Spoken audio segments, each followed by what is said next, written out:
Y bueno, pues hoy vamos a hablar del tema de generación a generación.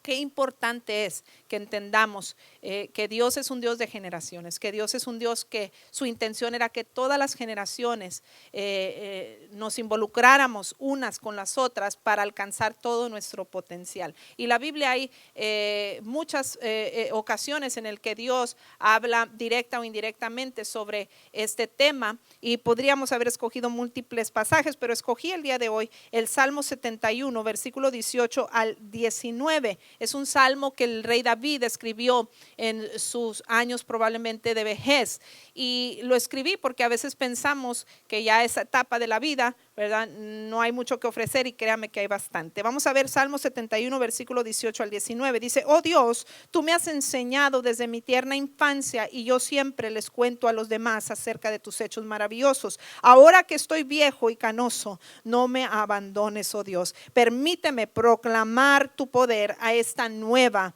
generación, tus milagros poderosos a todos los que vienen después de mí.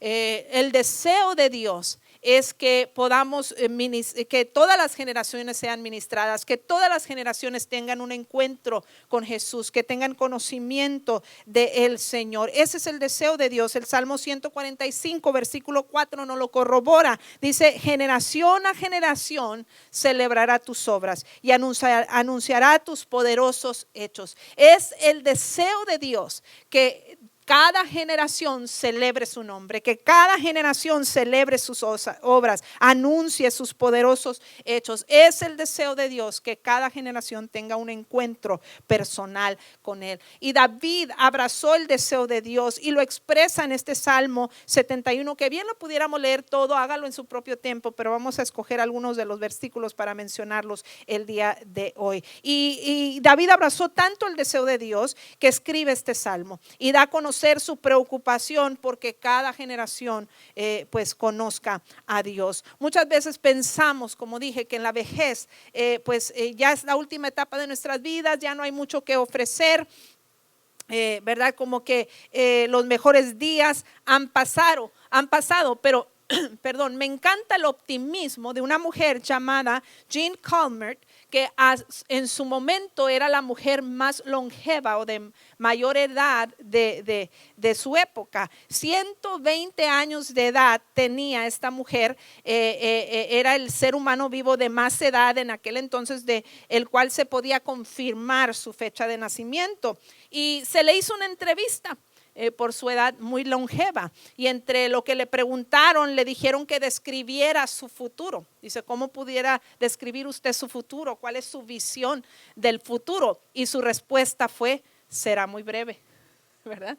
Obviamente, ¿verdad? ¿Por qué? Porque a los 120 años ya no puedes esperar que vas a vivir demasiado tiempo más. Entonces ella, en forma de broma, dice: pues veo el futuro que es muy breve, ¿verdad? Porque ya tenía 120 años. Y otro reportero le pregunta: ¿qué es lo que más le gusta de ser tan avanzada de edad, de esta edad? ¿Qué es lo que más le gusta? Y ella respondió, dijo que no hay peer pressure. Peer pressure en inglés, ¿verdad? Lo conocemos como esa presión que ejercen los muchachos en otros muchachos, ¿verdad? Los chamacos, ¿verdad? Como que en las escuelas de repente los presionan, ¿verdad?, los amigos a hacer cosas indebidas. Y ella dijo: pues me gusta de esta edad que no tengo peer pressure. ¿Por qué? Porque pues no había muchos de su edad, ¿verdad? Entonces estaba siendo un poco bromista e irónica en sus respuestas. Pero me encanta porque habla de su optimismo con respecto a la ancianidad, con respecto a su vejez, con respecto a su edad. Ella estaba optimista todavía en esa etapa de su vida. Y lo cierto es que el ser avanzado de edad, ¿verdad? Por no decir viejos, ¿verdad? Mejor avanzados de edad, porque luego dicen los hispanos, ¿verdad? Viejos los cerros. Así digo yo ya el día de hoy después de mi cumpleaños. Viejos los cerros. Entonces, el ser avanzado de edad tiene su lado positivo. Entre mayor edad tenemos más experiencia, entre mayor edad tenemos más conocimiento, y eso significa que tenemos más que aportar.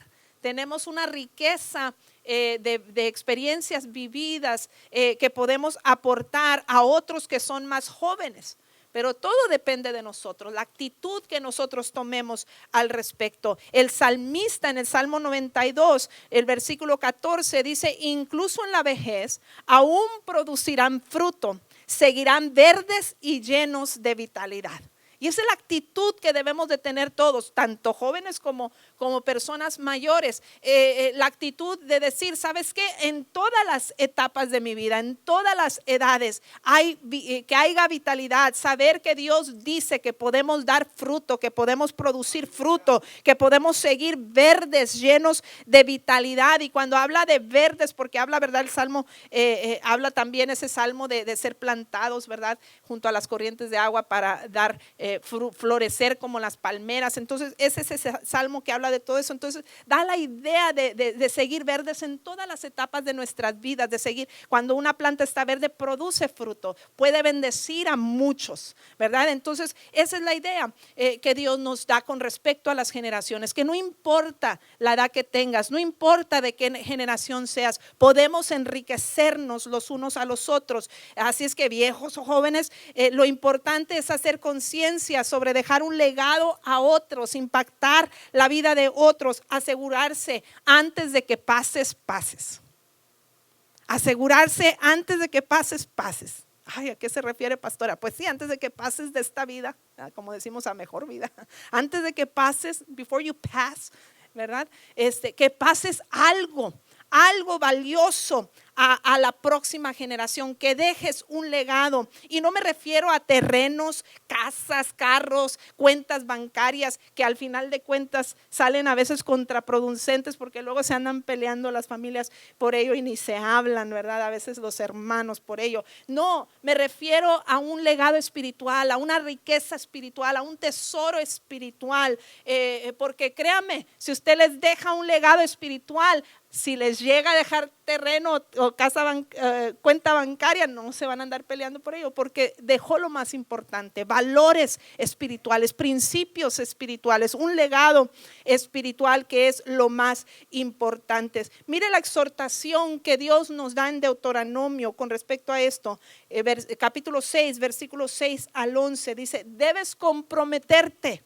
Es un imperativo, es una orden, es un mandato. Dice: debes comprometerte ¿a qué? Con todo tu ser a cumplir cada uno de estos mandatos que hoy te entrego. Repíteselos a tus hijos una y otra vez. Habla de ellos en las conversaciones, cuando estés en tu casa, cuando vayas por el camino, cuando te acuestes, cuando te levantes.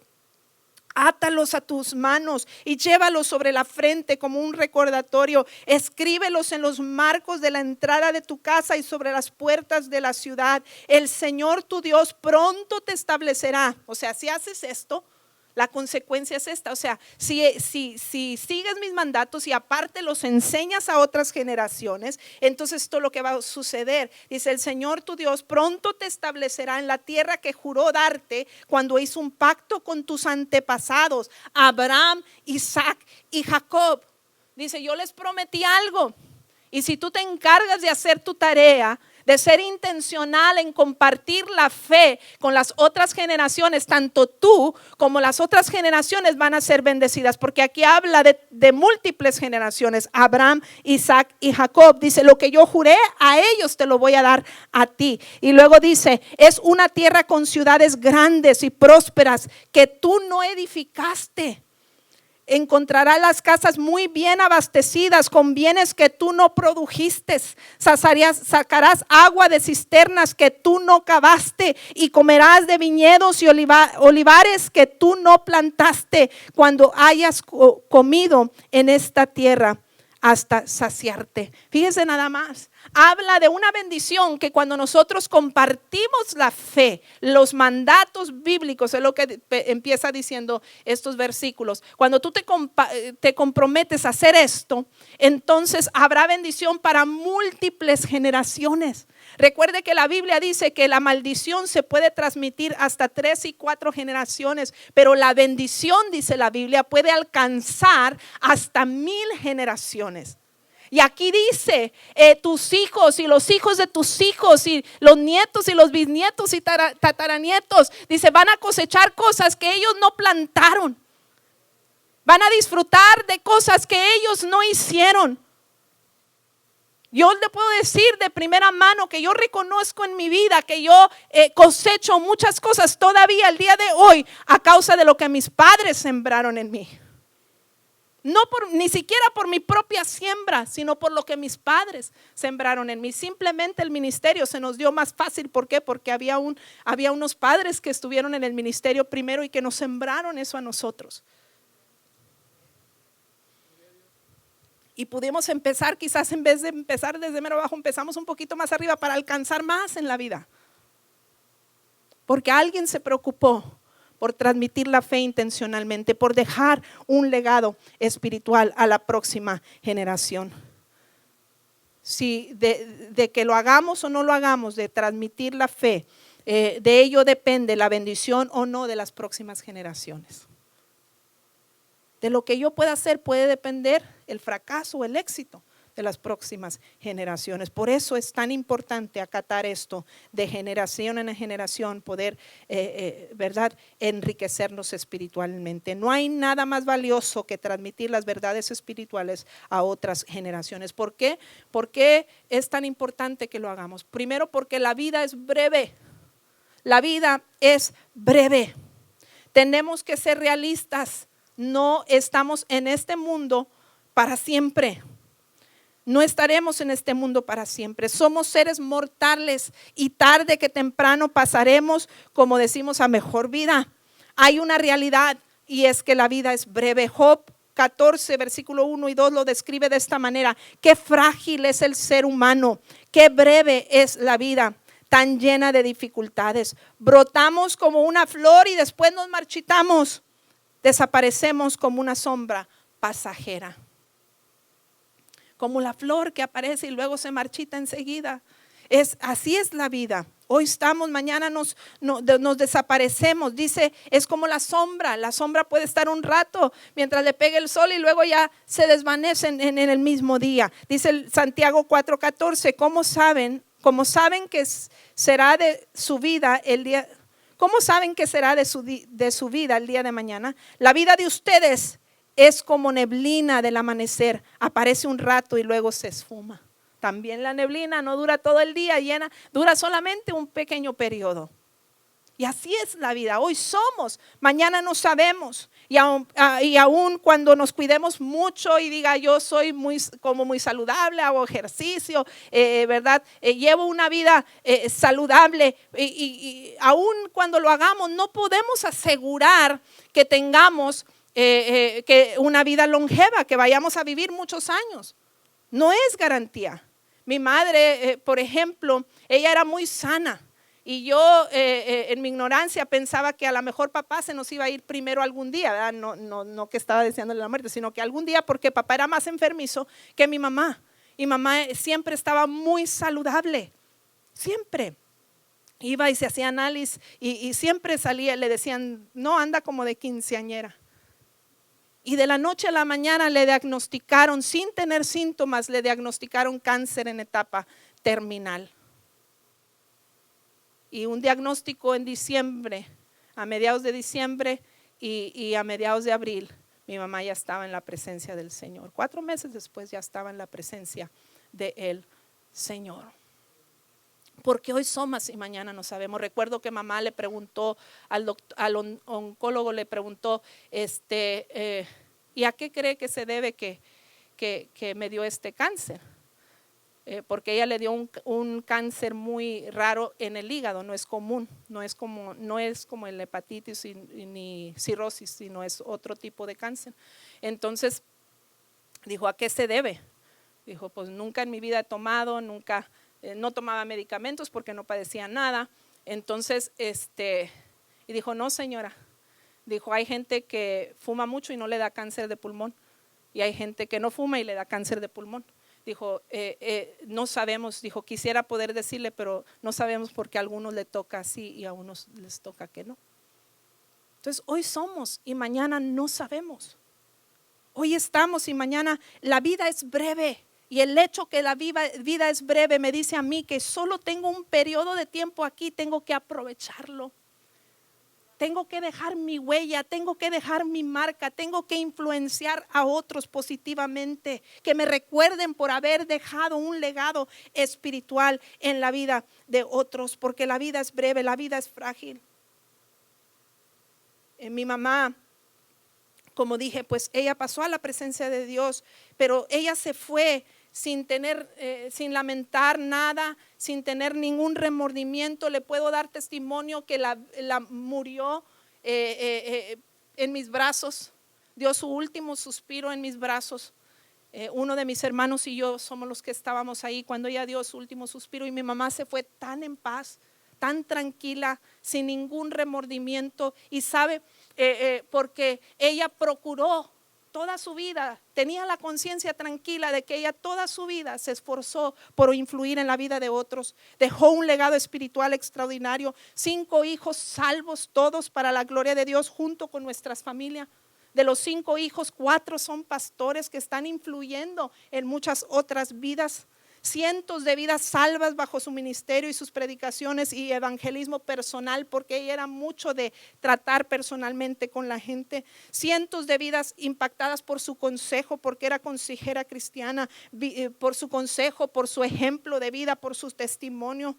Decenas de personas bendecidos por su generosidad, porque pocas personas conozco con la generosidad que tuvo mi madre. Solo en su funeral aproximadamente 60 de sus alumnos de escuela dominical, porque ella era la maestra de los jóvenes en la iglesia. Solo en su puro funeral llegaron 60 aproximadamente alumnos en la plataforma, todos pastores, ministros o esposas de pastor, todos.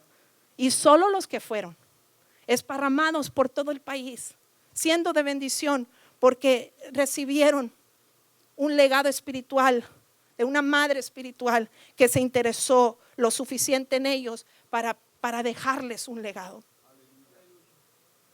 Y esta mañana un hermano se me acerca, dijo, y te faltó esto, dijo, a las 11:10, las cientos de personas que fueron sanas por su oración, porque ella era una mujer de oración. Y diles que nunca en mi vida había visto un funeral tan impresionante. Más de 2,000 personas, y literalmente hasta 2,000 llegaron porque ya no cabía más gente. Afuera se quedaron como 500 personas. Y el fire marshal literalmente cerró el funeral de mi mamá. Y solo dejaba que la gente entrara a saludarnos y con la misma se saliera para afuera, porque no daba abasto el templo, que es muy grande.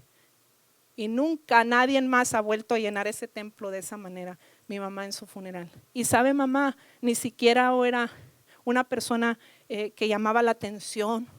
Era una persona de muy bajo perfil, los que la llegaron a conocer, no sé si hay alguien aquí, unos cuantos que la llegaron a conocer. Fue una mujer de muy bajo perfil, muy simple, muy calladita, muy seria. Pero ahí nos dimos cuenta el impacto, el legado que ella dejó. Nos dimos una probadita. Yo todavía hasta la fecha, donde quiera que ando, me cuentan testimonios. Ay, me acuerdo de su mamá y me acuerdo esto, y me platican tantas cosas que pudiéramos platicar. Y lo menciono para que este tipo de vidas deben de inspirarnos. Toca casualidad que es de mi mamá, pero son las vidas que deben de inspirarnos. Son las vidas que deben de inspirarnos a decir, ¿sabes qué? Yo puedo lograr lo mismo. Yo puedo lograr lo mismo. Ella era una persona común y corriente, y el gran impacto que dejó, porque se dio a la tarea a dejar que Dios cumpliera su propósito en su vida, de impactar a otras generaciones. Al igual que mi madre, usted y yo tenemos la responsabilidad de dejar un legado de bien en otros. Antes de que pases, pasa algo que valga la pena, un legado espiritual.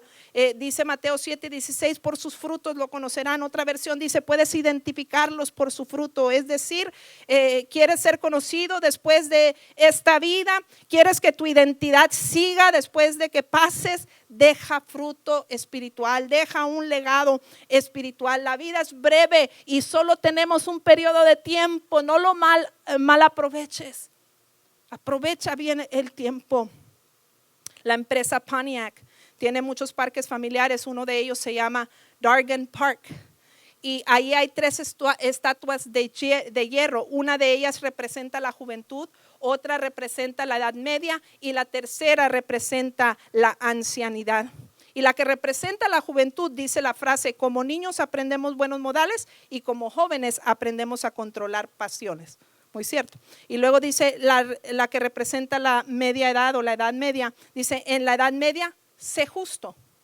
Un buen consejo. Pero mire lo que dice en la estatua o la estructura de la ancianidad. Dice: en la edad avanzada, da un buen consejo y luego muere sin reproches. En la edad avanzada, da un buen consejo y luego muere sin reproches. En otras palabras, no te mueras a menos que hayas dejado un buen consejo. No te mueras hasta que hayas dejado tu huella en otros, en la vida de otros. Es lo que nos está diciendo. Y la palabra de Dios lo corrobora. Aprovechemos bien el tiempo, sembremos el bien en la vida de otros. Además de que lo tenemos que hacer porque la vida es breve y no tenemos mucho tiempo, tenemos que hacerlo porque es urgente, hay una urgencia. Hay una urgencia que nos invita a ser intencionales de transmitir de generación a generación la fe cristiana. Las estadísticas dicen que cada vez tenemos menos gente de fe en esta nación. Cada vez son más las personas que dicen no asistir a ninguna iglesia o profesar ninguna fe o ninguna religión. Y es alarmante. Es alarmante, la fe no se está transmitiendo a las siguientes generaciones en nuestro tiempo. Hay un vacío. No estamos construyendo puentes generacionales, no estamos siendo el eslabón para que otras generaciones conozcan de Dios. Jueces 2:10 parece ser una palabra profética no solo para aquel tiempo, sino para los nuestros. Jueces 2:10 dice: también murió toda aquella generación y surgió otra que no conocía al Señor ni sabía lo que Él había hecho por Israel. Hoy más que nunca la gente no conoce de Dios, no quiere seguir a Dios. Mire, hay estadísticas que dicen que la Silent Generation, la generación que nació del 1928 al 45, en ese entonces 84% de la gente se consideraba cristiano. 4% profesaban otra religión y solo el 10% no profesaba ninguna religión. Los baby boomers del 46 al 64, 76% se declaraban cristianos, 6% de otra religión y 17% no profesaban ninguna fe. Los del 65 al 80, que nacieron en el 65 al 80, 67% se declara cristiano, 6% otras religiones y 25% ninguna fe. Y los millennials, 81 al 96, 49% se considera cristiano, 9% ninguna fe, otras fes, y 40% ninguna. Si pones el 40 y el 9 de otras, ya es la mitad para los que nacieron en el 96, que son considerados los millennials. Y ahora tenemos otras generaciones. Y si notas el drástico cambio, empezó con 10 que no profesaban nada, 17, 25 y luego casi la mitad de la gente hoy en día no tiene ninguna fe, no tiene ningún acercamiento con Dios para nada. Y eso es los que se llaman cristianos. Un hombre llamado Tom Rainier escribió un libro sobre el decline del cristianismo evangélico en cada generación sucesiva, y él habla de los nacidos de nuevo, porque yo puedo decir soy cristiano, pero son cristianos se consideran muchas religiones, pero él habla de los nacidos de nuevo. En la primera generación que le menciono, 65% del hogar era cristiano, 35% en la siguiente, en los baby boomers, y luego la que sigue, 16% eran nacidos de nuevo, y en las presentes generaciones solo el 4% son nacidos de nuevo, de los que se dicen cristianos.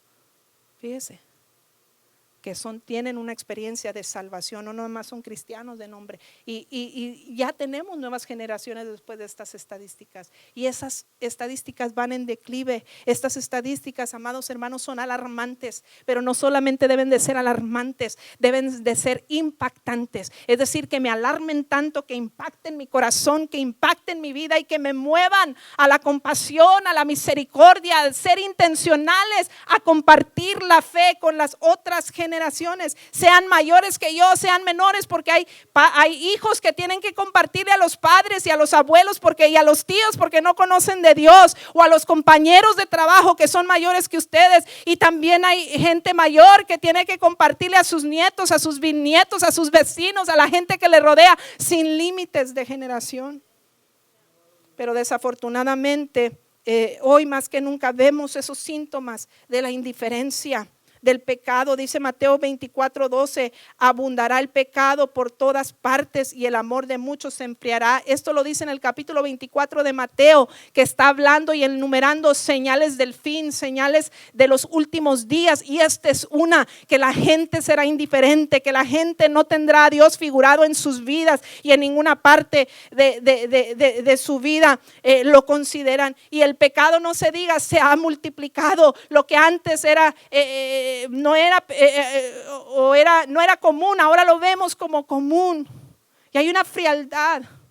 Ahora que fuimos al retiro de pastores, nos hablaron de la compasión, que era cuando ya no eres compasivo. Había una frase médica que se dice, bueno, como agotamiento de compasión, ¿verdad? Como agotamiento de compasión. Es decir, que a veces de tanto maldad y cosas negativas que vemos, que ya no nos duele ver lo que pasa.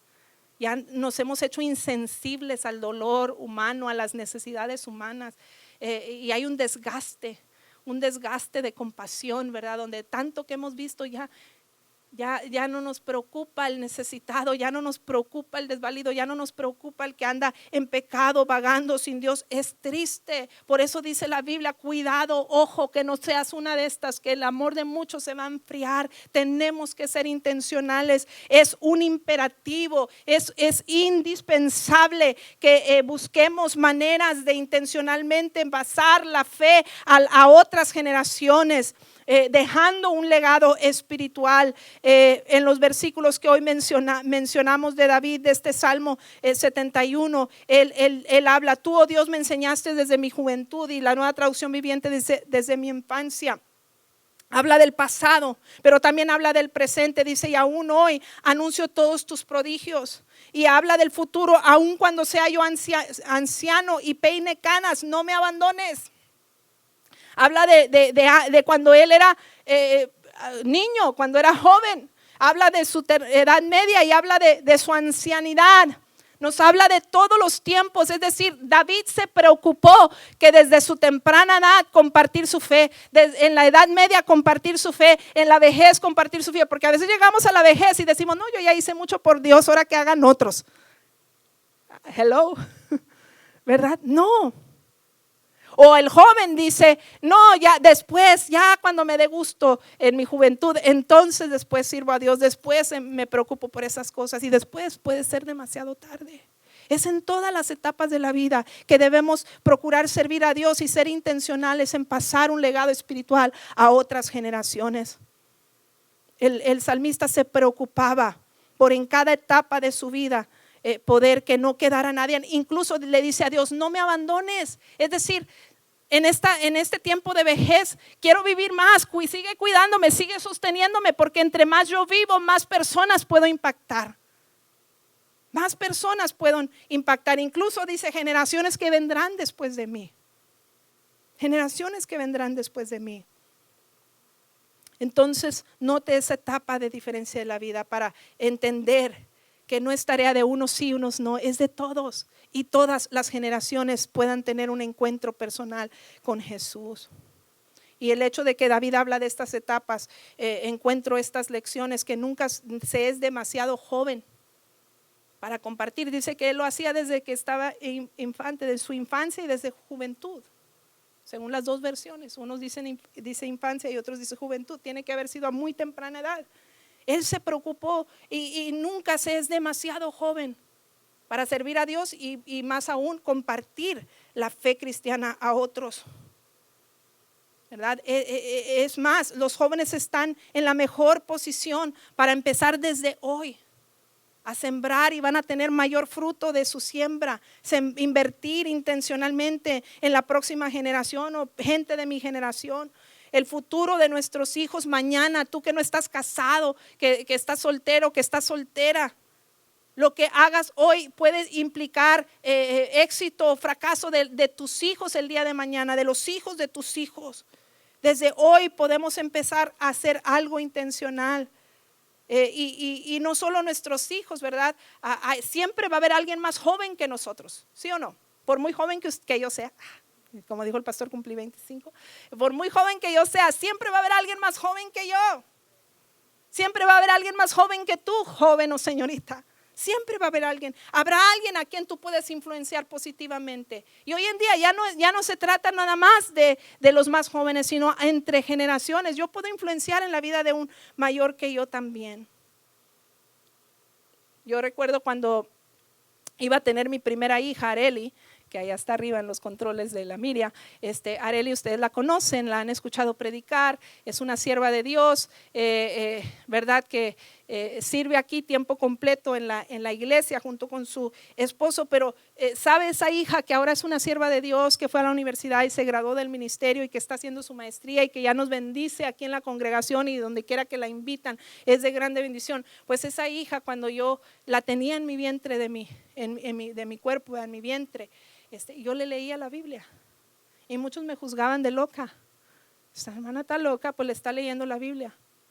Y no sé si en verdad me oía o Dios honraba mi fe, pero fíjese, esa niña que se le leía la Biblia desde que estaba el vientre de su madre, cuando mi hija empieza a crecer y a aprender a escribir, lo primero que empezó a hacer en sus hábitos sin que nadie le dijera, ella tenía libretas y todavía tenemos algunas de recuerdo, libretas y libretas de las notas que ella hacía de cuando leía la Biblia y cuando escuchaba los mensajes predicados en la iglesia. Libretas y libretas. Y luego un día estábamos nosotros plantando esta iglesia, empezando esta iglesia, y teníamos otra iglesia en Huesaco, que ya preexistente. Y entonces un día mi hija saca su libreta como siempre a escribir sus notas del mensaje, y entonces está mi esposo todavía en la introducción del mensaje, cuando voltea y me dice, mami, mi papá ya predicó este mensaje. Y entonces le dije, como indignada, pues, ¿por qué está repitiendo el mensaje? Y yo, sí, mija, es que esta es otra gente, ¿verdad? Que ellos eran los de Edinburgh, estos son los de Huestaco, y por eso se está repitiendo. Ok, ya tengo las notas. Y cierra su libreta y se pone a escuchar. Ya tiene las notas. Le descubrió al papá que predicó un mensaje recalentado, ¿verdad? No era fresco, era recalentado. Pero bueno, también los recalentados a veces están más sabrosos, ¿verdad? Pero bueno, pero mi hija lo descubre. Pero ¿qué le quiero decir? Cómo ella estaba impregnándose siempre de la palabra de Dios, sin saber que el día de mañana ella iba a dedicarse al ministerio, y ahora esto es lo que hace en su vida, y lo hace con pasión y con dedicación. Pero otra cosa quiero mencionar, porque estamos hablando de que nunca se es demasiado joven. Ahora esa hija, que yo soy su mamá y que yo puedo decir, no, pues yo tengo más experiencia que ella, o ya tengo más tiempo en el ministerio que ella, o tengo más logros en el ministerio que ella. Con mucha humildad me he sentado ahí a escucharla con todo mi corazón y a recibir la palabra que Dios tiene para mi vida de parte de esa joven, de esa persona quizás menor que yo. Y en casa lo platicamos, y ahora que ellos trabajan junto con su esposo, los dos trabajan tiempo completo con nosotros en el ministerio, nos hemos sentado. ¿Y ustedes qué opinan de cosas que tenemos que hacer aquí en la iglesia? Y nosotros somos los líderes, pero tengo que ser humilde para reconocer que ellos también tienen algo que aportar, que ellos también pueden bendecir mi vida. Y joven, no te cohibas, no te intimidas, involúcrate con otras generaciones y vamos a bendecirnos mutuamente, porque tenemos una responsabilidad con las próximas generaciones y las generaciones de Eloy también. Hay que ¿verdad? Ser intencionales en esto. Hay que enseñar, ser intencionales en enseñar la palabra. Dice Proverbios 22:6, instruye al niño en su camino y aun cuando fuere viejo no se apartará de él. Pero hay un dato interesante, ¿verdad? A veces pensamos, sí, instruye a un niño, por decir, de 10 años, que ya tiene un poquito más de conocimiento, y instrúyelo, y no sé, pero cuando están chiquitos todavía no entienden, es lo que pensamos. Pero sabe que la raíz etimológica de esta palabra palabra que se usa, instruye en hebreo, que es el original, Hanak, que es el idioma original en que se escribe versículos. Esta palabra implica un niño desde recién nacido.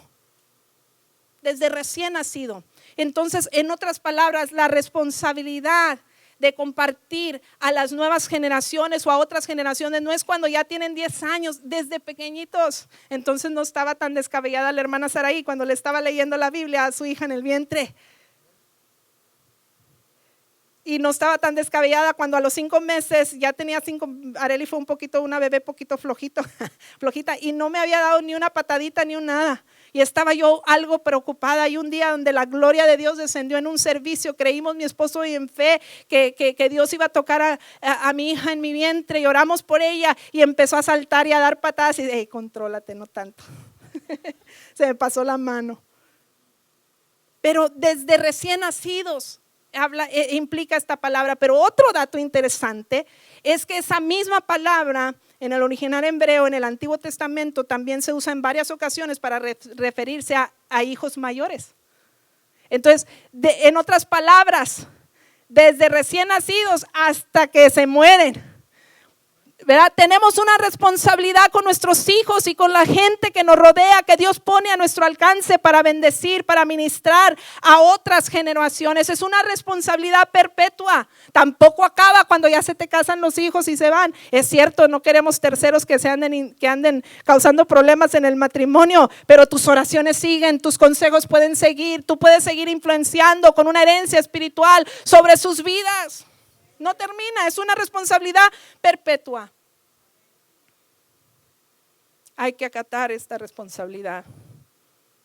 Hay que acatar esta responsabilidad, tomarla en serio. Mi esposo siempre le dice a veces a las mamás que desde que empezamos la obra, que sobre todo cuando empezamos la obra, que esta era una casa abandonada, para los que no saben. Entonces ahí entrabas, unas puertas que eran como de casa, y estaba la sala, y ese cuadrito que está ahí era una chimenea. Y ahí era la sala.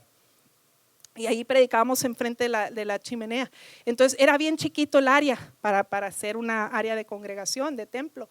Entonces recuerdo que pues había mamás que se preocupaban porque todo se oía, todo se veía, porque estábamos en un espacio pequeño.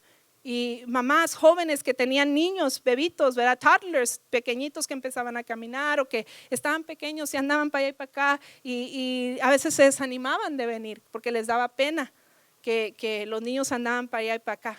Y mi esposo siempre les decía, prefiero que batallen ahorita, y prefiero verlas batallar ahorita, que son pequeños en la iglesia, y no preocuparme el día de mañana de ir a orar por su hijo porque se dio una sobredosis y está en el hospital, o porque está preso y pastor, dele una visita a mi hijo que está preso. Prefiero ver a su hijo, les decía a mi esposo, corriendo aquí y no verlo mañana en prisión o en el hospital. Tenemos que ser intencionales, porque a veces el diablo usa cosas tan pequeñas para desanimarnos. Ay, no, qué vergüenza, es que el niño de repente llora. O ay, qué vergüenza porque anda para allá y para acá. O ay, que no, tienes que ser intencional en enseñar a tus hijos y a otros, porque no tiene que ser nuestros hijos, dejar un impacto en otras vidas. Por eso le mencionaba el testimonio de mi madre, porque no nada más impactó mi vida. Mire, le voy a decir con respecto a mi mamá.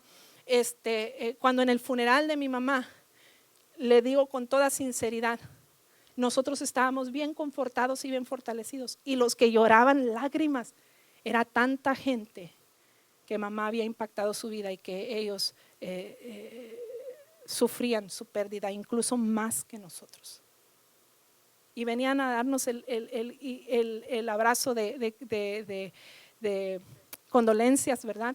Y ellos venían llorando más que nosotros. No es que nos sintiéramos, pero teníamos una paz. Pero lo que digo es que ¿por qué lloraban? Por el impacto. Como aquella Tabita, ¿verdad? Que hacía ropa para los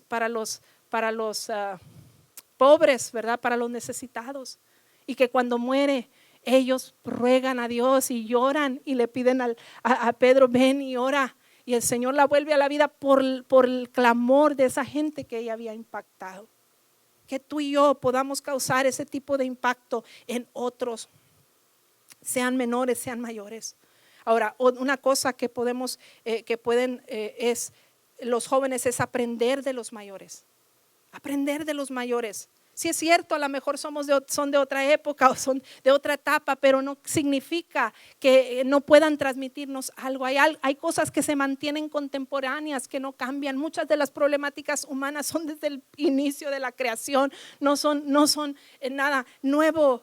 Y estas personas mayores, jóvenes, tienen algo que aportar a tu vida, una experiencia vivida, una enseñanza de vida que tú no has tenido, que tú no has experimentado. Hay que tener humildad. Mire, vivimos en una cultura que promueve la juventud y denigra la ancianidad. Es difícil a veces para una persona mayor encontrar un trabajo, o le dan preferencia a una persona joven. Porque vivimos en un tiempo, en una cultura que promueve la juventud y denigra la ancianidad. Y ahí está la gente tratando de mantenerse joven, presionado por mantenerse joven y no pasar de moda. Pero la Biblia dice todo lo contrario, nos llama a honrar la edad avanzada. Levíticos 19:32, delante de las canas te levantarás y honrarás el rostro del anciano, y de tu Dios tendrás temor, yo Jehová. Dios es el que te habla y te dice: honra esas canas, honra esa experiencia, honra esa edad avanzada, y es sinónimo de tener temor a Dios. Joven, señorita, tienes temor de Dios, dices tener temor de Dios y querer amarlo con todo tu corazón, es sinónimo de honrar las canas, de levantarte, de honrarles, de aceptarles el consejo, de aceptarles su aportación para tu vida, sobre todo tu vida espiritual. Levítico 19:32, en otra versión dice: ponte de pie en la presencia de los ancianos y muestra respeto por las personas de edad. Teme a tu Dios, yo soy el Señor.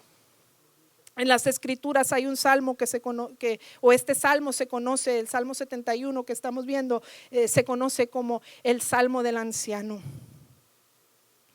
Y aprendemos mucho, que aún en la edad avanzada hay mucho que aportar a nuestras vidas. Salmo 71:9 dice: no me deseches en el tiempo de la vejez, cuando mis fuerzas se acabaren, no me desampares. A veces la persona mayor se siente desechada por los jóvenes, otra versión dice: no me hagas a un lado, no me rechaces, dice otras versiones de este mismo texto. Es obvio que David estaba anciano y más débil, sin embargo él se sabía y se sentía todavía poder enriquecer la vida de alguien, y que ese alguien pueda valorarlo es extraordinario, que esos jóvenes puedan valorarlo es extraordinario. Salmo 71:14 dice: seguiré con la esperanza de tu ayuda, te alabaré más y más. Seguiré con la esperanza de tu ayuda. El salmista, repito, buscaba que Dios lo ayudara para seguir viviendo, para poder ministrar a los jóvenes. Así es que nunca se es demasiado temprano, pero también nunca se es demasiado viejo. Los mayores a veces también tienen en poco a los jóvenes. ¿Y qué dice la Biblia al respecto? 2 de Timoteo 4:12: ninguno tenga en poco tu juventud, sino sé ejemplo de los creyentes en palabra, en conducta, en amor, en espíritu, fe y pureza. Claramente dicen: ninguno tenga en poco tu juventud. Es el deseo de Dios que no tengamos en poco a las nuevas generaciones, que no las menospreciemos, que no las subestimemos. Porque las nuevas generaciones, los que son más avanzados de edad, tienen más experiencia, también tienen algo que aportar a nuestras vidas. Simplemente la pasión con la que aman a Dios, la pasión con la que sirven a Dios, con lo que hacen las cosas. Fíjese, ahora con las campañas de vacunación vino una familia que prometió estar aquí. Resulta que vieron en la tele el anuncio y vinieron. Cuando googleamos, dice la dirección, nos dimos cuenta. Le dije a mi esposo: es aquí en la esquina. Dice: y siempre hemos pasado. Y pasaron el día que los jóvenes estaban con el Color Wars. Y dice: tenemos jóvenes, tenemos muchachos. Dijo: no vamos a ninguna parte. Dijo, pero queremos arrimar a nuestros hijos a una iglesia. Y prometieron venir y todo fue porque vieron Color Wars, la pasión, la energía de los jóvenes, y se entusiasmaron. Queremos eso para nuestros hijos también. Y simplemente pasaron por la calle. Hermanos mayores, a los jóvenes tienen mucho que aportar también a nuestras vidas. No lo tengas en poco.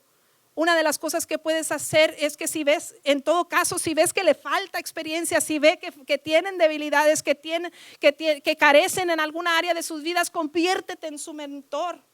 Conviértete en un mentor para las nuevas generaciones.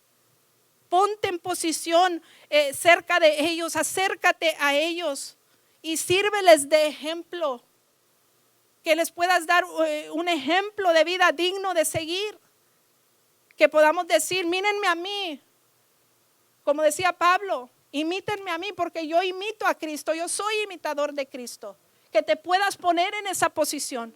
Pero si estamos peleados generación con generación, como que no nos podemos mezclar, claro que sí. Claro que sí, yo les he dicho que desde el principio de año Dios trajo esa convicción. Siempre oro cada año, Señor, quiero hacer énfasis, ¿verdad?, en el ministerio de las mujeres, de esto y el Señor me traía esa convicción de poder hacer eslabones y construir puentes generacionales, que no haya barreras, que una hermana de 80 años pueda bendecir a una joven de 14, ¿por qué no? Y aportar algo para sus vidas. Por algo dice Tito capítulo 2, que las ancianas enseñen a las jóvenes. No menosprecies la juventud, sírveles en todo caso de ejemplo, sírveles de mentor, de mentora. Recuerda al apóstol Pablo, el gran apóstol Pablo, fue mentor a muchos y entre los más famosos Timoteo, un hombre más joven que él. Quizás con virtudes que él no tenía, pero no se intimidó, no se cohibió diciendo, este va a venir a quitarme el lugar. No, se convirtió en su mentor y fue, verdad, instruido por el mismo apóstol Pablo en su ministerio, Timoteo. Aprendamos también de las nuevas generaciones, de sus palabras, de su estilo de vida, de cómo aman a Dios, de su fe, de su pureza, que menciona también esta palabra en Timoteo. Como les dije, a mí me ha tocado muchas veces sentarme a escuchar gente más joven y lo hago con todo el corazón. A veces somos renuentes a que surjan los jóvenes.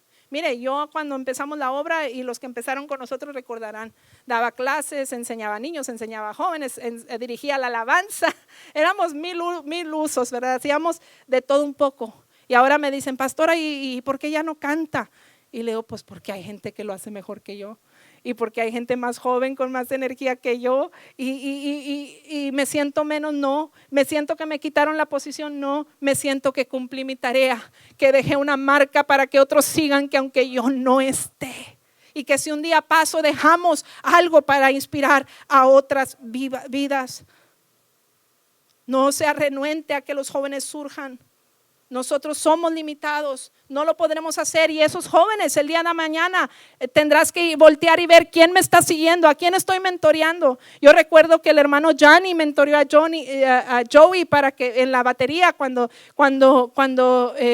porque si no venía el hermano Johnny no había baterista, y a puro pandero, no había baterista. Y el hermano Johnny enseñó a Joey, y Joey después oraba que no viniera el hermano Johnny para poder él tocar. Y luego un día mi esposo le dice, Joey, ¿a quién estás enseñando?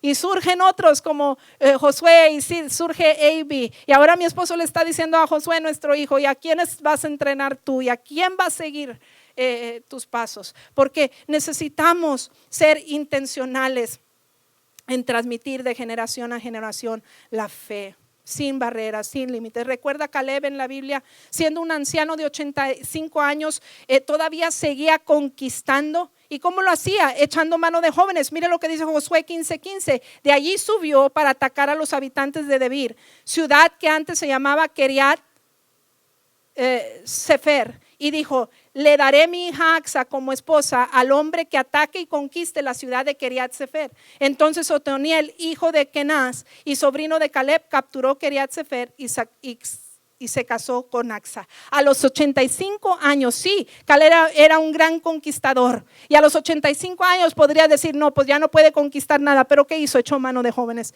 los motivó ofreciéndole su hija, ¿verdad? ¿Y quién fue el valiente? Otoniel. Echó mano de Otoniel, porque Caleb fue sabio y dijo, ¿sabes qué? Solo no voy a lograr nada, solo me voy a ir y voy a dejar un mal sabor de boca, aunque haya hecho muchas cosas en mi juventud, cuando me voy a dejar un mal sabor de boca, pero entendió y fue eres sabio. Bueno, solo no puedo, pero juntos nos potencializamos. Y buscó a un joven para ayudarle y siguió conquistando y murió y se fue de esta vida con dignidad, dejando ahí fruto después de él.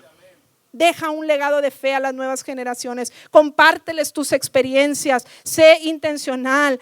Compárteles, dice la Biblia, Salmo 71, 17 y 18. Bueno, ya lo leíamos, ¿verdad? Lo que dice el salmista, que en todas las etapas él procuraba compartir la palabra.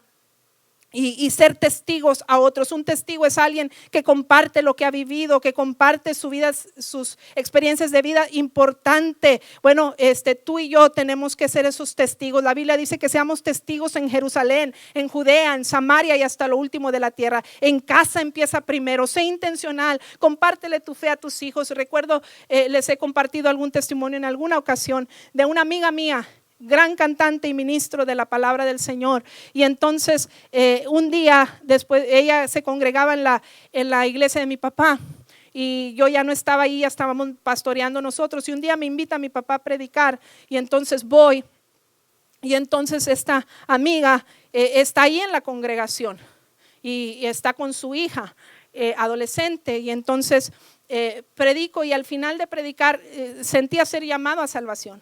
Y la primera que pasa es la hija de mi amiga, que es ministro y cantante. Y pasa y la muchacha se entrega al Señor y bien bonito todo. Y después del culto, pues yo termino, se despide y ella viene así, yo todavía estoy en la plataforma y ella viene después de despedir, dirigiéndose obviamente hacia mí. Y viene llorando.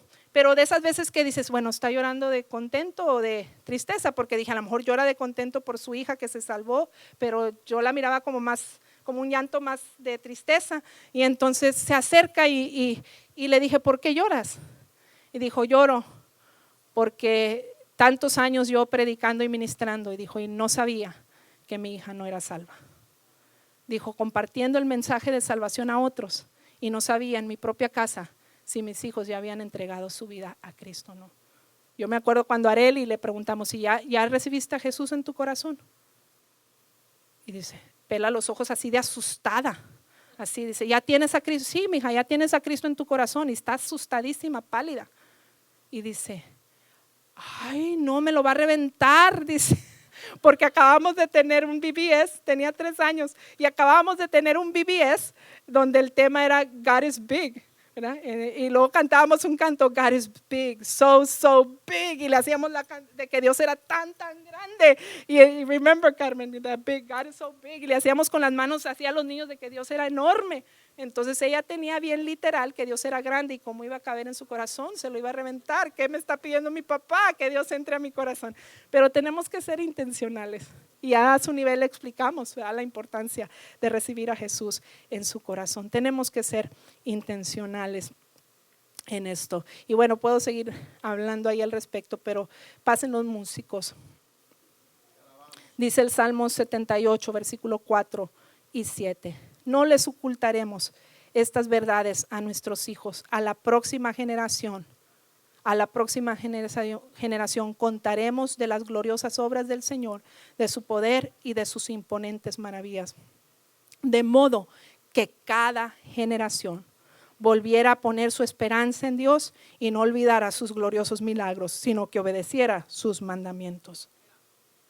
Tenemos que ser intencionales, que cada generación conozca a Dios, para que no haya ese vacío de generaciones que no conocen a Dios.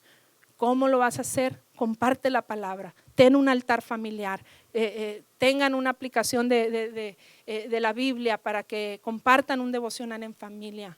Hablen a la hora de la comida algún tema. Antes se usaba el pan de vida, sacabas un texto y platicabas sobre él con la familia. Algo podemos hacer. Dios nos ha hecho creativos. Comparte, sé intencional. Dice Romanos 10:14 que la fe viene por el oír la palabra de Dios. Pero ¿cómo van a oír y cómo van a creer si no hay quien les hable, quien les diga? Necesitamos ser intencionales en compartir la palabra, en compartir los testimonios. Esa vez que Dios te sanó, tus hijos lo saben. Esa vez que Dios obró un milagro en tu familia, ¿lo compartiste con otra familia? ¿Lo compartiste con otro compañero de trabajo, con otra compañera de trabajo? Tú puedes crear oportunidades para compartir la fe. Muéstrales tu ejemplo. con el ejemplo. El ejemplo es lo que le da credibilidad a tus palabras.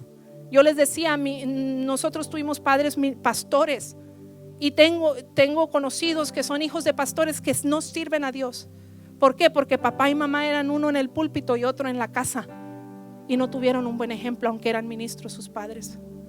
Pero bendito sea Dios por unos padres ministros que eran de nuestros, que lo que decían ser en el púlpito lo eran en la casa y nos mostraban, nos enseñaron con el ejemplo. Lo he dicho otras ocasiones, no es lo mismo que un papá que fuma le diga a su hijo no fume y un papá que no fuma le diga a su hijo que no fume. Es el mismo mensaje, es el mismo buen mensaje, pero ¿cuál tiene más credibilidad el mensaje? ¿Qué tiene más fuerza el mensaje? El que no fuma, porque lo está enseñando con el ejemplo. Seamos un ejemplo a alguien. Echemos mano también de las armas espirituales. Esto es en el ámbito espiritual y la Biblia dice que nuestra lucha no es contra sangre ni carne. El diablo anda al acecho, el diablo quiere destruir las nuevas generaciones, el diablo quiere pervertir, el diablo quiere desviar de todo lo que honra a Dios. Lo podemos ver en las noticias, lo podemos ver en las leyes que se están pretendiendo pasar, lo podemos ver en tantas cosas que el diablo quiere que aceptemos como normales cuando van en contra de los principios bíblicos. Y esta guerra espiritual solo se va a ganar con armas espirituales. Y dice la Biblia que las armas de nuestra milicia no son carnales, que son poderosas en Dios para destrucción de fortalezas. Es cierto, el enemigo se está levantando como una fortaleza y parece que nos intimida, pero mayor es el que está con nosotros que el que está en el mundo. Y las armas de nuestra milicia no son carnales. Y puedo pelear con oración, puedo pelear con el poder del Espíritu Santo, puedo pelear con el poder de la palabra, puedo pelear con mi testimonio, puedo pelear con la alabanza y la adoración que también trae liberación. Puedo pelear con las armas espirituales y a tener la victoria. Así es que no te des por vencido por ese hijo rebelde, no te des por vencido por esa vecina que no quiere nada con Dios, no te des por vencido por ese compañero de trabajo que es renuente, no te des por vencido. Hay armas espirituales de las que tú puedes echar mano y el diablo puede querer hacer de las suyas, pero hay algo que tú estás haciendo. Esa oración no es en vano, esa fe que estás depositando de que Dios va a salvar, Dios va a transformar, Dios va a tocar, va a producir efecto. Pero hay que echar mano de las armas espirituales. Y por último hay que establecer relaciones. Hay que establecer relaciones. Hay que ser intencionales en acercarnos a otros de otras generaciones. Tenemos que ¿cómo voy a ministrarle a un más joven si no me acerco a los jóvenes? ¿Cómo me va a ministrar un anciano si no me acerco a alguien mayor? Les hago el feo. ¿Cómo? No se puede. No va a ocurrir. Proverbios 27:17 dice: como el hierro se afila con hierro, así un amigo se afila con su amigo. Es en la amistad, es en relacionarnos intencionalmente que vamos a afilarnos. El hierro se afila con hierro. Es decir, el cuchillo va a agarrar, va a alcanzar su mayor potencial, va a lograr mayor éxito cuando se afila con otro. No es solos, we're only gonna become dull. Solo nos vamos a ir perdiendo el filo y no siendo productivos. Pero si somos sabios, con la sabiduría que nos recomienda la palabra de Dios, sabremos que dos son mejor que uno, dice Eclesiastés 4. Dos son mejor que uno, y mejor si son tres, porque cordón de tres dobleces no se rompe fácil. Vamos a alcanzar todo nuestro potencial. Vamos a ser más efectivos. Póngase de pie conmigo. Tenemos que ser intencionales en transmitir la fe de generación a generación. Dice 2 de Timoteo 1:5: me acuerdo de tu fe sincera, pues tú tienes la misma fe de la que primero estuvieron llenas tu abuela Loida y tu madre Eunice, y sé que esta fe sigue firme en ti. Por esta razón te recuerdo que avives el fuego del don espiritual que Dios te dio cuando te impuse mis manos. Habla de tres generaciones: la abuela, la madre y el hijo. Pero luego me gusta que dice: por esto te estoy diciendo, por esta causa te estoy diciendo que avives el don de Dios que hay en ti. O sea, lo que ellos sembraron en ti. ¿Qué quiero decir con esto? No te desanimes si tú has hecho tu siembra en otras generaciones o en otras vidas. No te desanimes. Si hiciste tu tarea, a su tiempo va a producir fruto. Si hiciste tu tarea, hay oportunidad de que se avive el fuego, que se avive el don de Dios que has depositado. El don, un don es un regalo. El evangelio es gratuito y tú y yo tenemos que ser intencionales en gratuitamente compartir las buenas nuevas a los nuestros y a los que nos rodean. Y si tú lo haces en fe, a su tiempo eso va a producir fruto. Y aunque parezca que no hay resultados, ten fe, hay oportunidad de que se avive el fuego, porque encendiste la llama y hay oportunidad. Parece que se está extinguiendo, pero hay chance de que se reavive el fuego. Pero ¿qué de aquellos que no hacen su tarea? ¿Qué se va a avivar? Nada, porque no depositamos nada, no sembramos nada. ¿Qué planta va a producir? ¿Qué fruto va a producir si no, nunca sembré la semilla? Tenemos que ser intencionales en sembrar la semilla para que produzca fruto y fruto abundante. Si no lo hacemos, no habrá nada que avivar. Dios es un Dios de generaciones y es el deseo de Dios que de generación a generación celebre su nombre. Éxodo 3:6 dice: yo soy el Dios de tu padre, el Dios de Abraham, el Dios de Isaac y el Dios de Jacob. Y si tú vas a la Biblia, el nombre de Dios en más de una docena de veces se dice el Dios de Abraham, de Isaac y de Jacob. Cuando se refiere al nombre de Dios, lo une, lo describe, el Dios de Abraham, de Isaac y de Jacob. Dios es un Dios de generaciones. Dios es un Dios de pacto. El pacto que hizo con Abraham lo quiere cumplir con Isaac, lo quiere cumplir con Jacob, lo quiere cumplir con los que hemos sido adoptados como hijos de Dios en nuestros tiempos. Sigue vigente. Dios quiere que sigas. Dios tiene promesa de tierra prometida. Te prometió una tierra donde fluye leche y miel. Te prometió una tierra donde incluso vas a cosechar lo que no plantaste, donde vas a disfrutar de lo que no edificaste, como dice Deuteronomio 6. Pero para que eso suceda, tiene que haber gente comprometida. Dice Deuteronomio 6: quiero que te comprometas a que estos mandatos los siembres en los hijos y que hagas todo lo que esté a tu alcance para dejar ese legado espiritual.